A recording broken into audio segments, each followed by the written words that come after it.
for taking the time to speak with me today. Heather, I wonder if you might give us a little bit of a foundation here by telling us about your role at ScreenMeet, and then just help us understand who ScreenMeet is and what do they do. Well, I am the Senior Director of Marketing for ScreenMeet, and I manage all of our end user lead gen, all of our partner marketing, and ScreenMeet is really a purpose-built support tool. It's a support platform for enterprises who are really seeking to deliver exceptional person-to-person interactions while being online. So we're fully embedded in CRM and ITSM platforms. And what that means is our product really helps those support agents to give the best support possible to their customers and to their employees, while keeping the administrative tasks down for themselves, because we're fully embedded in those platforms. We're going to be getting into some topics around partner marketing. And this is a hot topic these days. A lot of companies are interested in investing time and effort into their partner marketing channel.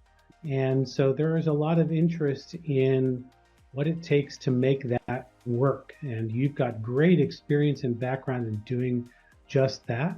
So I have a few questions to ask you, and I'd be very interested to hear those answers.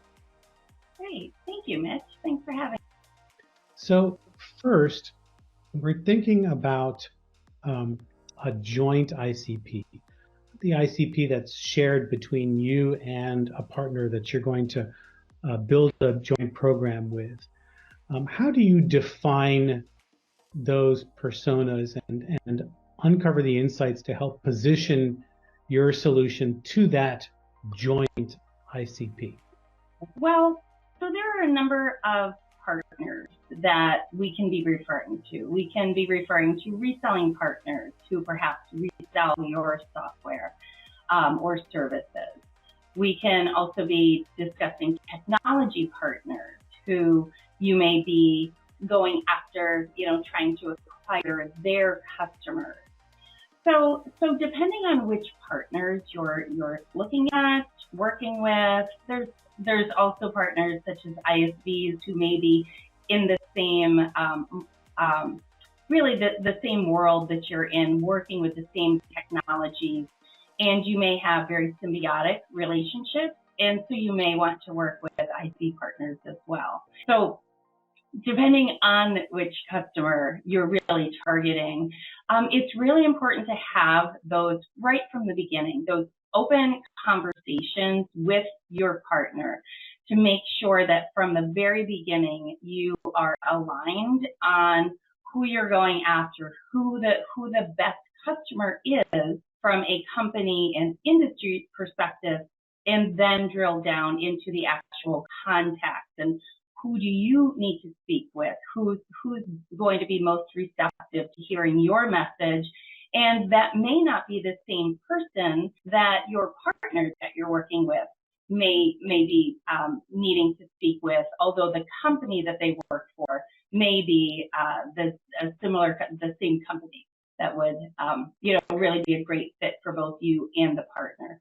So having those discussions, of course, there's different nuances depending on the partner, but having those discussions very open, very transparent from the very beginning to make sure that neither of you are wasting time going after something, a partnership that kind of looks good on paper, but once you get, roll up your sleeves and look at the contacts in the companies and the industry, maybe isn't such a great fit. Got it. So I'm particularly interested in those last two partner types that you mentioned, the technology partner and the ISV partner that has a complementary offering to you. Do you find that defining a joint ICP with those kinds of partners has particular challenges? So both do have their own challenges. The technology partners that you may work with often they are looking to work with partners who can help bring new customers to them.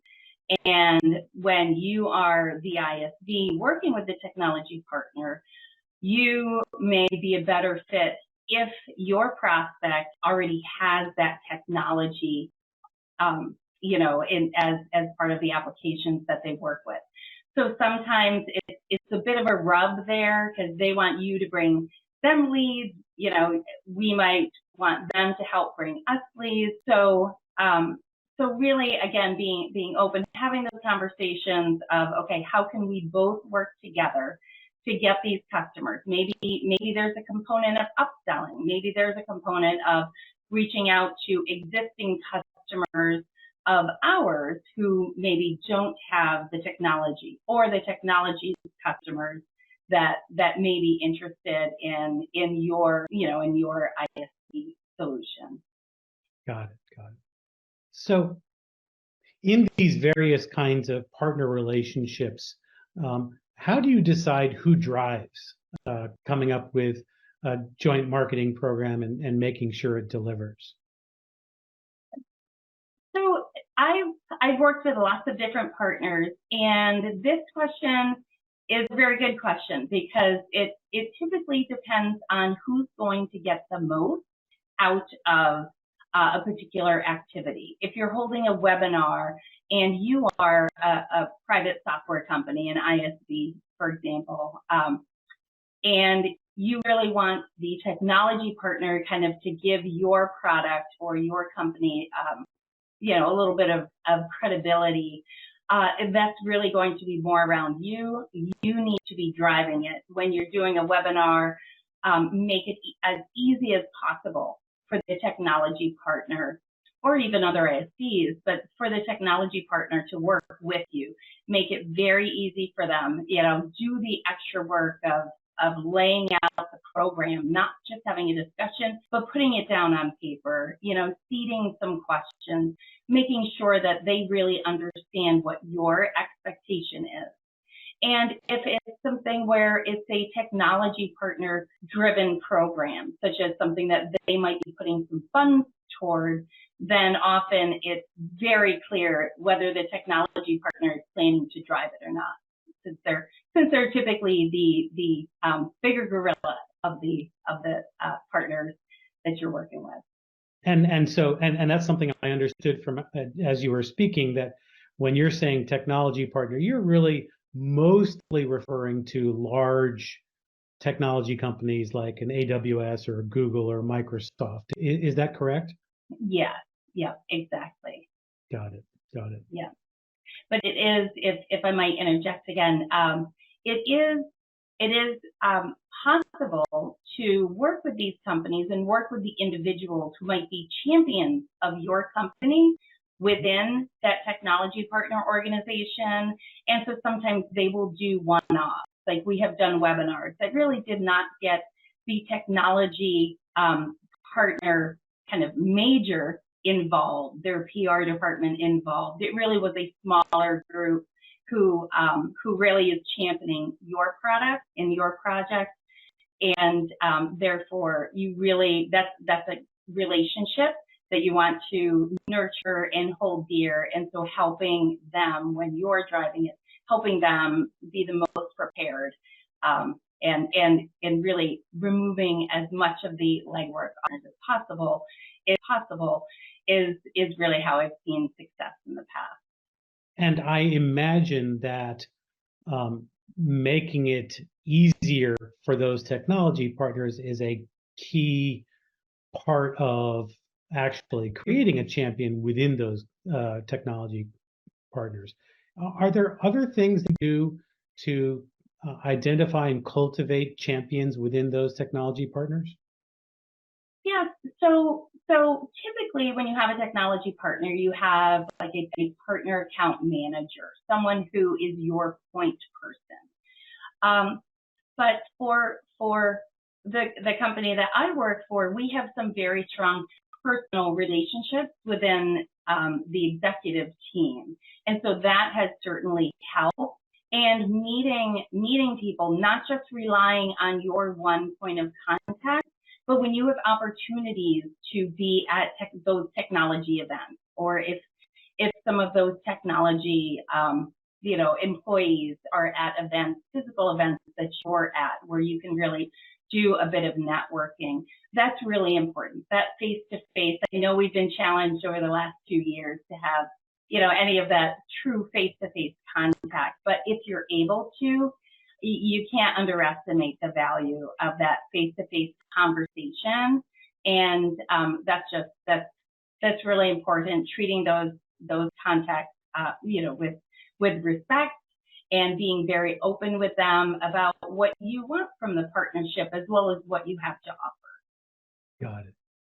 So I'm curious. We often hear in marketing the struggles of staying aligned with sales, and in a partner marketing environment. I'm curious, in your experience, are marketing and sales generally well aligned in regards to demand gen and partner growth campaigns, or is that a struggle to bring them together? Well, the most successful campaigns and the most successful teams are when sales and marketing are working very closely together. And I can't underestimate how valuable being truly transparent between sales and marketing is, in order for you each, you each are going to have different goals that you're going after. Yes, ultimately you want to, it's around customer acquisition, but we might have different team goals and KPIs that we might be targeting. But it's important for marketing to let sales know what some of their goals are, and same with sales letting marketing know. Sometimes marketing, maybe salespeople might think that marketing just wants a whole bunch of people scanned at an event, for example, but marketing really wants quality leads, which will actually help the salespeople even more. But so being open and honest and transparent with each other is really the best way and fastest way to success, because then you don't have miscommunication, and you don't have missed opportunities where one or the other team could help the other. And if they aren't aware of what your goals are for marketing or sales, the other side of the business can't really help that much, or in unexpected ways. And I have found that this truly works best when it's a top down, having even a company culture of being very transparent and really helping each other, everyone helping each other, which of course is a little bit easier in smaller companies, but it's not, it can't just be assumed, because it truly is often, from what I've seen, a company culture. And the more open you are and the more transparent, communications, not taking things personally, because it's business. We all want to be helping each other and helping the company ultimately grow. So that really is none. Understood. So it sounds like, as in most companies, if they're operating effectively, the sales and marketing leadership together are going to be defining the expectations and goals for the program. Do you think that's a correct statement? That is a correct statement. And if I might give a small example of something that my sales and marketing team just recently did this year, we went after doing some real ABM marketing, but we happened to know, with the technology partner of the prospect we were going after, we happened to know a lot of their AEs and the companies that they're working with that we were targeting. So my AEs and my marketing team worked together so that it was really like a 1-2 punch, where marketing is being very targeted to these prospects that we know are using the technology, and sales then was able to reach out to the technology AEs and share with them that, hey, we're working with and reaching out to your customers XYZ. And I'd really like to have a discussion with you and show you what we're all about. So when your customer is asking you about it, you understand the value that we're bringing.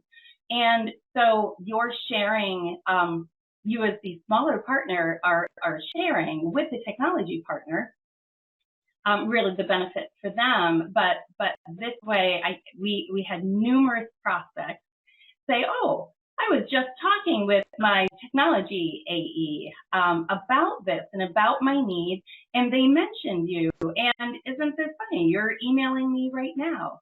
So that kind of joint sales and marketing in different ways, approaching, a very tight controlled, kind of the ABM, the account-based marketing, those targeting those companies, that has worked really well for us this year. Yeah, that's a great story, and I think it's an excellent example of helping your partner promote you without it being kind of a painful training exercise. Right. Especially with these larger technology partners, they have so many of their own SKUs that they need to be able to sell. Those AEs are really varied with all the products that they're supposed to be pushing. So when you approach them, so I worked closely, or we worked closely with our sales team, so that the message that we were giving those sales people at the technology partner really was bringing them value. Approach them. So I worked closely, or can you help me? Yeah. I love that. So I want to shift a little bit and just talk about, the purpose of partner marketing is to reach mutually beneficial sales and marketing goals with your partners. And I'm curious, I expect you probably have some real world examples that you could share where, you were instrumental in getting a partner program implemented, and maybe tell us a little bit about the challenges you faced and the outcomes that came out of that. So in regards to implementing a partner program, many of the partners that we work with, the basic relationship was there. So then when I've come on and looked at that partner relationship, we're looking at how can we work together to, increase customers, increase revenue, both of us, how do we support each other? And really having those discussions with the partners and not rushing it, because the partners, each technology partner I've ever worked with works completely different than the other. And the way they work internally, the way they work with partners, the supports that they have with partners. Do they have a true partner organization, or is it just kind of a part of their overall sales team that works with their ISV partners? So you can't build programs internally, marketing programs, sales programs, until you fully understand, as well as you can, how those partners work with partners like you. And then you can approach. So some partners work through resellers almost exclusively. Other partners have almost no resellers. And others work, 100% through ISVs and their internal salespeople, and those relationships that they have with the ISVs. How much do they support the ISVs? So that all really molds the particular program. So overall, yes, when you're working with partners, you want that symbiotic relationship. You want open and honest and transparent communications. But for example, in my current role, we have three very different, very unique technology partners who all work very differently with us and work very differently with any of their partners, and not just us. I'm not sure if that fully answered your question, but it really starts knowing how the partner works and wants to work with you. That absolutely answered my question. So thank you for that. So in general, what are some quick wins you could share that helped you to better align demand gen and sales teams to grow the business? Um, maybe around ABM program, planning and follow up, or personalizing content. Any examples you can share for any of those? Sure. Yeah. So in addition to the ABM campaign that I shared a little bit earlier, I won't rehash that one. Other ones that we've done that we've had success with is we have a couple of our technology partners who are also our customers. So being able to try and get those partners to participate in a webinar, for example. On our dime, we do all the work. They just, are participating in the webinar as a way to share their customer story of being our customer.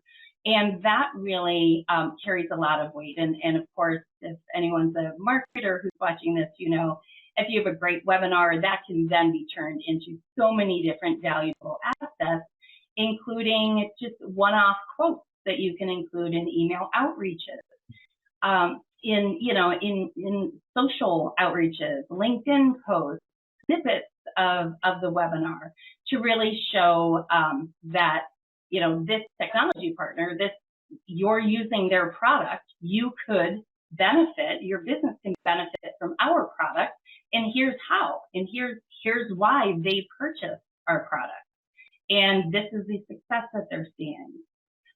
So we have done that in two different ways with two different technology partners, and that was very successful because then that really gave us much more meat to work with when we are reaching out to their existing customers. Because for our situation, it works best if they already have that technology. But on the flip side, it also helps our technology partners because some of their customers might not be using their product as much. And so using our product, which is embedded in theirs, makes their product even stickier and increasing usage of their product. So there's always ways that it's not just marketing spin, it's truly, figuring out how to have these campaigns where you both benefit, the technology partner and yourself. Heather, I know we're going to get this question a lot, so I'm going to ask you, is there a silver bullet, right? Is there something that viewers can look at or investigate that could really make an impact on the effectiveness of their partner marketing programs? Sure. Yeah. So it's interesting. We have two of our biggest technology partners as customers. And as it happens, they are also both investors in ScreenMeet. And you might think that just is like our silver bullet. But it really isn't. It certainly helps, but there really isn't any silver bullet. It truly is the fundamentals, the communicating with your partner, making sure you're aligned on goals, communicating internally to make sure you're always putting your best foot forward when you're working with the partners, and making sure that your team is cohesive and presenting, really a solid front so that the partners feel comfortable doing business with you. Okay, thank you. That is a great answer. Thank you so much for doing this. I really appreciate it. Oh, of course. Yeah, my pleasure.